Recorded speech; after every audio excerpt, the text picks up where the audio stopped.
ನಮಸ್ಕಾರ ಎಲ್ಲರಿಗೂ. ಇವತ್ತು ನಾವು ನಿಮ್ಗೆ ಒಂದು ಸಿಂಪಲ್ ಆಗಿರುವಂತಹ ಭಾಳ ಮಸ್ತಾಗಿರುವಂತಹ ಖಾರದ ರೆಸಿಪಿಯನ್ನು ತೋರಿಸ್ಕೊಡ್ತೀವಿ ರೀ. ಒಮ್ಮೊಮ್ಮೆ ಊಟ ಯಾವುದು ರುಚಿ ಅನಿಸ್ವಾತಾಗಿರ್ತೈತೆ ರೀ. ಒಂದು ಸಿಂಪಲ್ ಆಗಿ ಏನಾರ ಒಂದು ಖಾರದ ರೆಸಿಪಿ ಬೇಕು ಅನಿಸಿದಾಗ ಇಂಥದ್ದೊಂದು ರೀ ಊಟದ ಜೊತೆ ತಿನ್ನಕ್ಕೆ ಮಸ್ತಾಗಿರುವಂತಹ ಖಾರದ ರೆಸಿಪಿಯನ್ನು ನೀವು ತಪ್ಪಲಾರ್ದ ಮಾಡ್ಬೇಕ್ರಿ. ಭಾಳ ಮಸ್ತ್ ಆಕೈತಿ. ಹೆಂಗಂತೆ ತೋರಿಸ್ಕೊಡ್ತೀವಿ. ಅದಕ್ಕಿಂತ ಮೊದಲು ಸವಿರುಚಿಯ ಸೊಬಗು ಯೂಟ್ಯೂಬ್ ಚಾನಲನ್ನು ಸಬ್ಸ್ಕ್ರೈಬ್ ಮಾಡಿರಲ್ಲ ಅಂತಂದ್ರೆ ತಪ್ಪಲಾರ್ದ ಮಾಡಿಬಿಡ್ರಿ.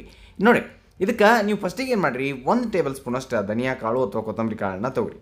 ಅದಕ್ಕೆ ಒಂದು ಸ್ವಲ್ಪ ಮೆಂತ್ಯ ಕಾಳು, ಒಂದು ಅರ್ಧ ಟೀ ಸ್ಪೂನಷ್ಟು ಸಾಸಿವೆ ಹಾಕಿ, 1 ಟೀ ಸ್ಪೂನಷ್ಟು ಈ ಜೀರಿಗೆಯನ್ನು ಹಾಕಿ ಅವನ್ನ ಹುರಿ. ಆದ್ರೆ ನೆನಪಿಡ್ಕೊರಿ, ಇವನ್ನ ಯಾವನು ನೀವು ಹೊತ್ತು ಸಾಕು ಹೋಗಬೇಡ್ರಿ. ಆದ್ರೆ ಚಂದಂಗೆ ಹುರಿಬೇಕಾಕತಿ. ಭಾಳ ಅಂದ್ರೆ ಭಾಳ ಮಸ್ತಾಗಿ ಹುರಿ. ಅದಾದ ನಂತರ ಏನು ಮಾಡಿರಿ, ಇದ್ರೊಳಗೆ ನೀವು ಕರಿಬೇವನ್ನು ಹಾಕಿರಿ. ಫ್ರೆಶ್ ಕರಿಬೇವು ಹಾಕಿರಿ, ಇಲ್ಲ ಅಂತಂದ್ರೆ ಒಣಗಿದ್ದ ಡ್ರೈಡ್ ಇತ್ತಂದ್ರೂ ನಡಿತೈತೆ ರೀ.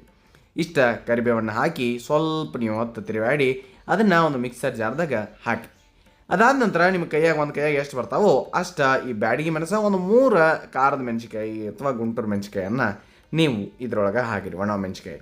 ಅದಾದ ನಂತರ ಈ ಮೆಣಸಿಕಾಯಿಗಳನ್ನು ನೀವು ಸ್ವಲ್ಪ ಏನು ಮಾಡಿರಿ ಅಂತಂದ್ರೆ ಹುರಿರಿ ಅಂದ್ರೆ ಏನು ರೀ, ಸ್ವಲ್ಪ ಬೆಚ್ಚಗಾದ್ರೆ ಸಾಕು. ಭಾಳ ಹೊತ್ತನ ಏನು ಮಾಡೋದು ಬೇಕಾಗಿಲ್ಲ. ಆಮೇಲೆ ಎಣ್ಣೆ ಹಾಕೋದು ಏನೂ ಬೇಕಾಗಿಲ್ಲ ರೀ. ಇಷ್ಟಾದ ನಂತರ ಒಂದು ಮಿಕ್ಸರ್ ಜಾರ್ದಾಗ ಇವೆಲ್ಲ ಮೆಣಸಿಕಾಯಿಗಳನ್ನು ನಾವು ಹಾಕಿ ಅದಕ್ಕೆ ನೋಡ್ಕೊಂಡು ಎಷ್ಟು ಬೇಕೋ ಅಷ್ಟು ಉಪ್ಪನ್ನು ಸೇರಿಸಿ, ಅದಾದ ನಂತರ ಒಂದು 4 ರಿಂದ 5 ಬೆಳ್ಳುಳ್ಳಿ ಸುಳ್ಳು. ಅಕಸ್ಮಾತ್ ನಿಮಗೆ ಬೆಳ್ಳುಳ್ಳಿ ಬೇಡ ಅಂತಂದ್ರೆ ನೀವು ಸ್ಕಿಪ್ ಮಾಡಿ. ಇಷ್ಟಾದ ನಂತರ ಇದನ್ನು ಮುಚ್ಚಿ ಗರ್ರ ಅಂಥೇಳಿ ಅನ್ಸ್ಕೊಂಡು ಬಂದ್ರಿ ಅಂತಂದ್ರೆ ಈ ರೀತಿ ದಮ್ಮಂಗೆ ಒಂದು ಈಟ್ ಅಗಲ ಹಂಗೆ ಅದು ಸಣ್ಣಾಗಿರ್ತೈತಿ. ಇನ್ನು ಮುಂದೆ ಮಾವಿನಕಾಯಿ ಒಂದು 2 ನಾವು ತೊಗೊಂಡಿದ್ದೇವೆ. ನೀವಿಲ್ಲಿ ಏನು ಮಾಡಿರಿ ಅಂತಂದ್ರೆ ಸ್ವಲ್ಪ ಈ ಮಾವಿನಕಾಯಿ ನೋಡಿದ ಮೇಲೆ ನಮ್ಗೆ ಗೊತ್ತತ್ತು ಇದು ಹಣ್ಣಾಗೈತೆ, ನಡೀತೈತೆ ರೀ, ಏನೂ ಆಗೋದಿಲ್ಲ. ಒಂದು ಈಟ್ ಹಣ್ಣಾಗಿದ್ರೆ ಏನೂ ಆಗೋದಿಲ್ಲ. ಅವನ್ನ ಏನು ಮಾಡಿರಿ ಅಂತಂದ್ರೆ ನೀವಿಲ್ಲಿ ಅವನ್ನ ತುರಿದು ತಗೋರಿ ಅಥವಾ ಕೈಯಿಂದ ಕಲಿಸಿ ತಗೋರಿ, ನಡಿತೈತಿ.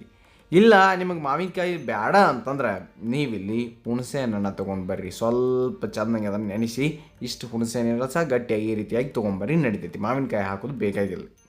ಅದಾದ ನಂತರ ಒಂದು ಕಡಾಯಿದಾಗ ಎಣ್ಣೆಯನ್ನು ಕಾಯಕ್ಕಿಟ್ಟು, ಒಂದು 2 ಟೇಬಲ್ ಸ್ಪೂನಷ್ಟು ಎಣ್ಣೆಯನ್ನು ಕಾಯಕ್ಕಿಟ್ಟು ಒಂದು ಹಿಂಗನ್ನು ಹಾಕಿ, ಅದಾದ ನಂತರ ಇದ್ರೊಳಗೆ ಈಗೇನು ಮಾವಿನ ಹಣ್ಣಿನ ರಸ ಅಥವಾ ಮಾವಿನಕಾಯಿ ರಸ ಏನೈತೆ ನೋಡಿರಿ ಅಷ್ಟನ್ನು ಹಾಕಿ ತಿರ್ಬೇಡ್ರಿ. ಸ್ವಲ್ಪ ಹೊತ್ತ ಚಲೋ ಹೊತ್ತಂಗೆ ತಿರ್ಬೇಡ್ರಿ. ಇಷ್ಟು ಆದ ನಂತರ ಅದಕ್ಕೆ ನೀವು ಬೆಲ್ಲನ ಸೇರಿಸಿರಿ. ತಿದ್ರಿ ನಿಮಗೆ ಇದಾಗೆ ಏನಿರಲ್ಲ, ಇಲ್ಲಿ ಮಾವಿನಕಾಯಿ ರಸ ಇರಲಿಲ್ಲ ಅಂತಂದ್ರೆ ಹುಣಸೆ ಹಣ್ಣು ಸೇರಿಸಿ ಆಮೇಲೆ ಬೆಲ್ಲ ಸೇರಿಸಿದ್ರು ನಡೀತೈತ್ರಿ. ಅದಾದ ನಂತರ ಒಂದೀಟ ಅರಿಶಿನ ಪುಡಿಯನ್ನು ಹಾಕಿ ಮತ್ತೊಮ್ಮೆ ಅದನ್ನು ಕಂಪ್ಲೀಟಾಗಿ ತಿರುವಾಡ್ಕೊತ ಇರೋನು. ಎಲ್ಲಿ ತನಕ ಆ ಬೆಲ್ಲ ಸ್ವಲ್ಪ ಈ ಮಾವಿನಕಾಯಿ ಜೊತೆ ಕರಗಿ ಒಂದು ಇದೆಲ್ಲ ಗಟ್ಟಿ ಆಗಬೇಕು, ಅಲ್ಲಿ ತನಕ ನೀವು ಇದನ್ನು ತಿರುವಾಡ್ಕೊತ ಇರ್ಬೇಕ್ರಿ. ಬೆಲ್ಲ ಕರಗ ಸಲುವಾಗಿ ನೀವು ನೋಡ್ಕೊತ ಇರಿ. ಗೊತ್ತಾದ್ರಲ್ಲ, ಇದೊಂದು ಮಸ್ತಾಗಿರುವಂತಹ ಭಾಳ ಸಿಂಪಲ್ ಆಗಿರುವಂತಹ ಖಾರ ಹುಳಿ ಈ ರೀತಿಯಾಗಿರುವಂತಹ ಖಾರದ ರೆಸಿಪಿ ರೀ.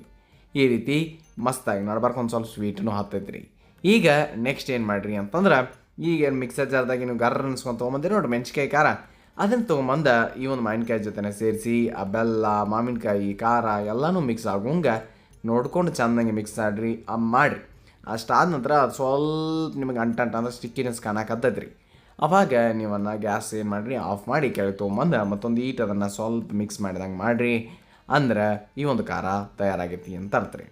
ಇಷ್ಟು ಮಾಡಿದ್ರಿ ಅಂತಂದ್ರೆ ಸಿಂಪಲ್ ಆಗಿರೋಂತಹ ಖಾರ ತಯಾರಾಗ್ತೈತಿ. ಇದನ್ನು ನೀವು ಸ್ಟೋರ್ ಮಾಡಿ ಇಟ್ಕೊಳ್ಬೋದು ರೀ. ಊಟದ ಜೊತೆ ಸ್ವಲ್ಪ ಹಚ್ಕೊಂಡು ತಿನ್ಬೋದು, ಭಾಳ ಮಸ್ತ್ ಅನಿಸ್ತೈತೆ. ಅಥವಾ ಅನ್ನದ ಮೇಲೆ ಹಾಕ್ಕೊಂಡು ಮ್ಯಾಲೊಂದು ತುಪ್ಪ ಹಾಕ್ಕೊಂಡು ತಿಂದ್ರೆ ಇನ್ನೂ ಭಾಳ ಭಾರಿ ಇರ್ತೈತೆ ರೀ. ಹಿಂಗೆ ಅನೇಕ ರೀತಿಯ ಬೆಳ್ಳುಳ್ಳಿ ಖಾರ, ಗೊಡ್ಡು ಖಾರ, ಮಾವಿನಕಾಯಿ ಖಾರ, ಇನ್ನೂ ಈ ಥರ ರೆಸಿಪಿಗಳು ನಮ್ಮ ಯೂಟ್ಯೂಬ್ ಚಾನಲ್ದಾಗ ಅದಾವು. ತಾವು ನೋಡಿಲ್ಲ ಅಂತಂದರೆ ಒಂದ್ಸಲ ನೋಡ್ಕೊಂಡು ಬರ್ರಿ ಅಂತ ಹೇಳ್ತಾ, ಇದು ಸವಿರುಚಿಯ ಸೊಬಗು ಅನ್ನದಾತ ಸುಖಿ ಬಾಬಾ. ಧನ್ಯವಾದಗಳು, ನಮಸ್ಕಾರ.